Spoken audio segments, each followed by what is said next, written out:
C'è chi non potrà più andare a prendere il figlio all'asilo se non con una delega firmata dall'unico genitore riconosciuto.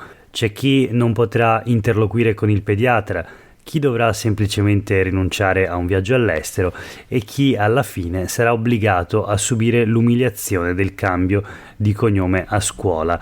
L'ideologia della destra di governo entra nella vita delle famiglie e affonda i propri artigli nella quotidianità e negli affetti. Nemmeno 6 mesi dopo la circolare con cui il ministro dell'Interno Matteo Piantedosi ordinava una stretta sull'iscrizione all'anagrafe dei figli di coppie omogenitoriali, la procura di Padova ha impugnato tutti e 33 gli atti di nascita registrati dal sindaco Sergio Giordani in un periodo che va dal 2017 ad oggi. Sono bambini concepiti all'estero da donne omosessuali. Il passaggio chiave di uno dei ricorsi con cui la procura chiede al tribunale civile di rettificare l'atto di nascita è questo: la giovane età della bambina esclude che la modifica del cognome possa avere ripercussioni sulla sua vita sociale. Dopo un lungo periodo di stop ritorna Sveglia Veneto, il primo podcast dedicato all'informazione vista da Nord-Est. Io sono Jack Calcetto e oggi, martedì 20 giugno 2023, ritorna la rassegna stampa dai principali quotidiani del Veneto e si ricomincia, come avete sentito poco fa, con una notizia che forse non avremmo voluto leggere. La notizia sulle prime pagine di tutti i quotidiani locali di oggi, che riguarda la decisione della Procura di Padova di impugnare 33 atti di nascita dal 2017 ad oggi relativi a bambini con 2 mamme. Ritiene illegittime infatti la procura le registrazioni anagrafiche, chiede la cancellazione di una madre. Il comune di Padova è nel mirino e naturalmente scoppia la bufera. Vediamo ora una carrellata dei titoli partendo dai quotidiani del gruppo Gedi, dove poco fa vi ho letto le prime righe di un articolo di Enrico Ferro. La battaglia per i diritti. A 6 mesi dallo stop del ministro Piantedosi viene chiesto quindi il colpo di spugna. Abbiamo letto già il passaggio chiave di uno dei ricorsi: la giovane età della bambina esclude che la modifica del cognome come richiesto possa avere ripercussioni sulla sua vita sociale. Questo appunto uno dei passaggi del ricorso del procuratore di Padova Valeria Sanzari. Ci sono le dichiarazioni del sindaco di Padova Sergio Giordani.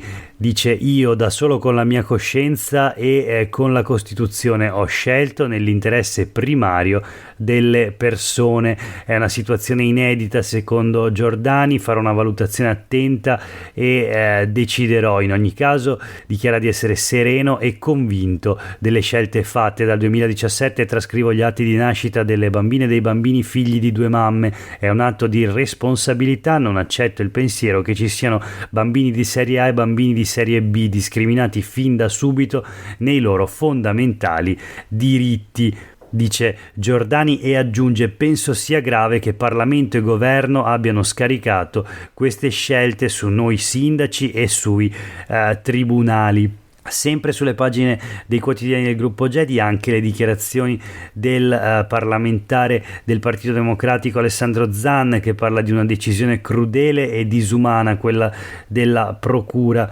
una diretta conseguenza della politica persecutoria del governo contro le famiglie arcobaleno. Questi bambini rimarranno orfani di una madre per decreto. Ancora Moretti del Partito Democratico: nessuno pensa ai bambini e al loro benessere. Ci sono le dichiarazioni di un esponente della maggioranza di governo, Luca De Carlo, sindaco di Calalzo, ma soprattutto coordinatore regionale di Fratelli d'Italia: quando c'è una legge i cittadini devono rispettarla, dice.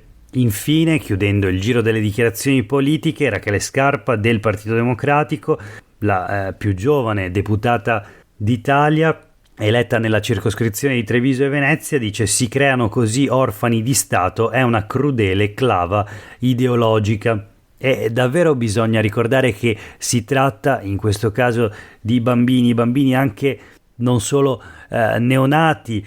Una bambina ad esempio compirà a breve 6 anni, perché naturalmente si tratta di tutti gli atti di nascita, le registrazioni anagrafiche dal 2017 ad oggi, quindi anche un lavoro, una scelta, quella della procura, che è andata a risalire indietro nel tempo e negli anni. Ancora sui quotidiani del gruppo Gedi, lo sfogo di Vanessa: io ho un tumore, racconta, se dovessi morire mia figlia resterebbe senza genitori.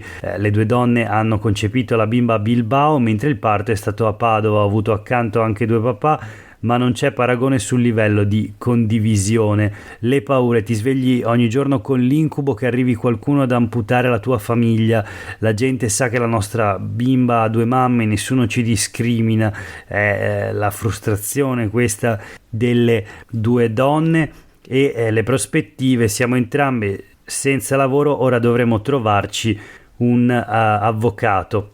Rapidamente i titoli anche sugli altri quotidiani locali: no ai bimbi di due madri, a Padova il PM impugna, Giordani, vuoto legislativo, la procura avvia la causa per annullare il secondo cognome registrato all'anagrafe. Qui siamo sul Gazzettino. La piccola ha quasi 6 anni, udienza il 14 novembre, sono 33 i casi sotto inchiesta. Ci sono le parole del procuratore del pubblico ministero: con l'attuale normativa non posso fare altro, secondo il sindaco, sereno e convinto delle scelte fatte fin dal 2017. Questo è sempre Giordani. Parla una delle mamme: per mia figlia è un trauma, è così che lo Stato tutela i minori, chiede, e le famiglie arcobaleno sono in rivolta. Dicono semplicemente vergogna. Il Corriere del Veneto sceglie un altro titolo: no del PM ai bimbi con due mamme, Giordani, sono discriminati, io vado avanti. Padova, la prima coppia coinvolta, si chiede come dire a nostra figlia che non ha più una famiglia. E l'articolo di Michela Nicolussi Moro si riassume la vicenda. La procura di Padova ha impugnato tutti e 33 gli atti di nascita registrati dal sindaco Sergio Giordani per riconoscere ai figli delle coppie omogenitoriali gli stessi diritti degli altri. Il tribunale cancella il genitore 2, quello non biologico, dallo stato di famiglia e ne toglie il cognome ai figli. Ricorda anche il Corriere del Veneto che le famiglie arcobaleno sono già scese in piazza nei mesi scorsi contro la circolare firmata dal ministro Piantedosi. Infine il Giornale di Vicenza: illegittimi 33 atti di nascita, non si può avere due mamme, la prima registrazione all'anagrafe nell'agosto 2017 è quella di una bimba ed è stata impugnata ieri, il provvedimento si estenderà anche agli altri casi.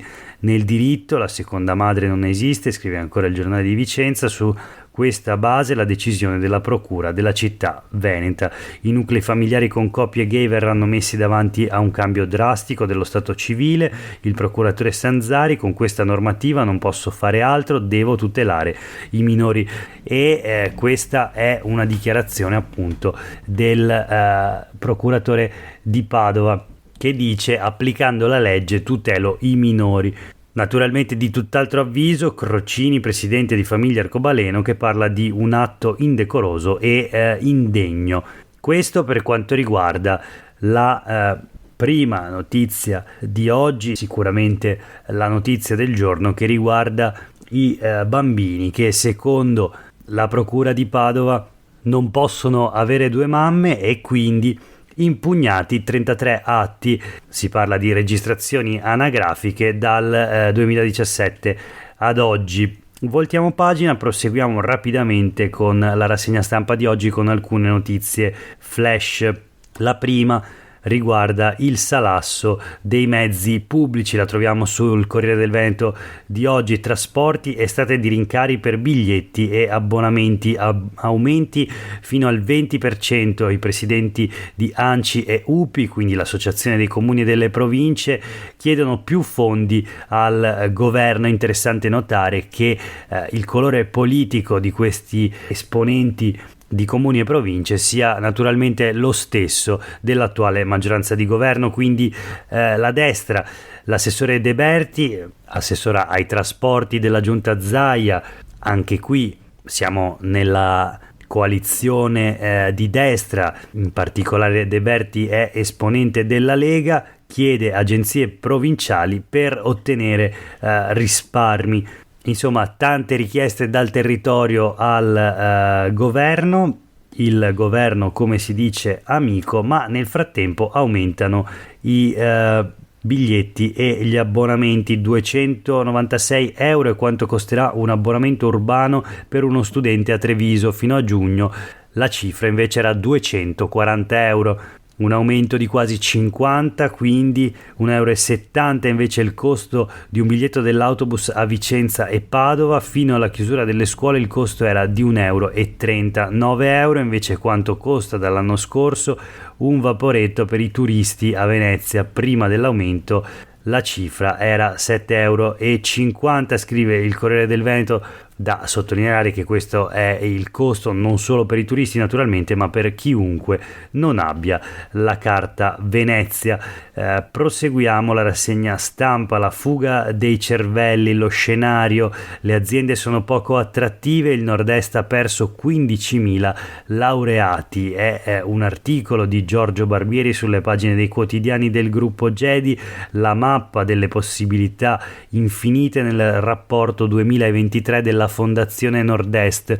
Boom del space economy con un alto potenziale di sviluppo degli ecosistemi manufatturieri, ma il dato più interessante è quello che riguarda i flussi di laureati under 40 per regione nel decennio 2011-2021. Il saldo con l'estero: il Veneto perde 10.203 laureati, il Friuli Venezia Giulia altri 2.491.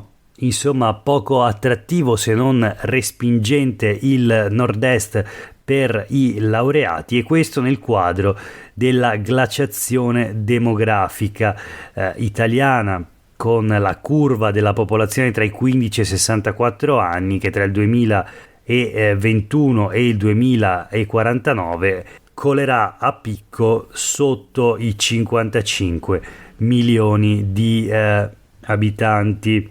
Ancora due notizie flash in chiusura. La prima ancora dai quotidiani del gruppo Gedi. Si parla della lotta alla criminalità organizzata in Veneto, in particolare dell''ndrangheta, condanne per 350 anni, processo Taurus sulle Endrine in Veneto, riconosciuta l'associazione per delinquere di stampo mafioso a carico di 28 imputati. La notizia arriva da Venezia, agivano nel Veronese ma con interessi anche tra Padova, Treviso e Venezia. Dopo le condanne di primo grado di qualche settimana fa nell'ambito dell'inchiesta Isola Scaligera, arrivate a dare una prima conferma alle denunce della Procura Antimafia di Venezia sulla presenza nel territorio veneto di famiglie 'ndranghetiste, nel fine settimana, sempre dal Tribunale di Verona presieduto da Pasquale Laganà, sono arrivati gli oltre 350 anni di pena a carico di 28 imputati dell'inchiesta Taurus. Infine, l'ultima notizia di oggi riguarda il congresso regionale della Lega. Marcato è silente, l'assessore regionale al commercio vicino a Luca Zaia, il bulldog Roberto Marcato. Non si sa ancora se correrà e davvero se presenterà la sua candidatura al congresso della Lega, ma in ogni caso sta raccogliendo le firme. Quindi congresso Veneto, l'assessore scioglie le riserve, convocata alla conferenza stampa a Padova. Secondo il Gazzettino significa che si candiderà alla segreteria regionale della Lega, anche se rimane il dubbio che si tratti di una mossa tattica che non comporta automaticamente la candidatura. La risposta comunque al mezzogiorno di oggi, e poi domani alle 8 scade il termine per presentare le candidature a segretario del partito. Dovrebbero esserci l'ex sottosegretario Franco Manzato e l'attuale commissario regionale Alberto Stefani, fedelissimo di Matteo Salvini, e poi appunto incognita su Roberto Marcato, assessore della Giunta Zaia. Per oggi è davvero tutto, grazie per aver ascoltato questa puntata di Sveglia Veneto. Il nostro podcast torna come sempre domani mattina. Nel frattempo a tutte e tutti voi una buona giornata.